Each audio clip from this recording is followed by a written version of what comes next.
I guess there's always been misunderstandings about baptism, even all the way back to the first century.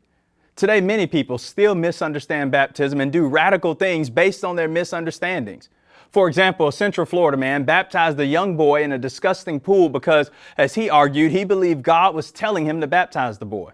While many have not gone to such depths concerning their beliefs about baptism, there's still a ton of confusion related to this biblical subject. There are few subjects that start a religious debate like the subject of baptism.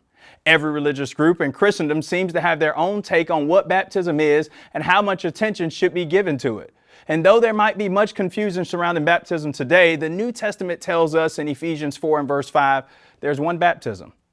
One of the mistakes people make or misunderstandings is the mode of baptism. Some believe when you talk about baptism, there is many modes as there are opinions. One group may pour, another may sprinkle, another may immerse. And while the English word baptism may carry some of these ideas, no one in the first century would have been confused.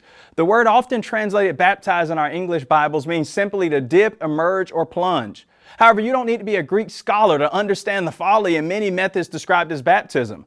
The New Testament repeatedly describes baptism as a burial. And if a burial can be equated to simply sprinkling and pouring a small amount of water on someone's head, we're using too much dirt at the cemetery.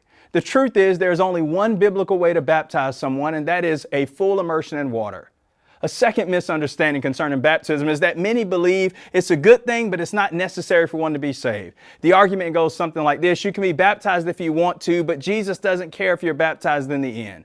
The problem with this statement is that Jesus and the apostles said, you have to be baptized to be saved. It's for the forgiveness of sins.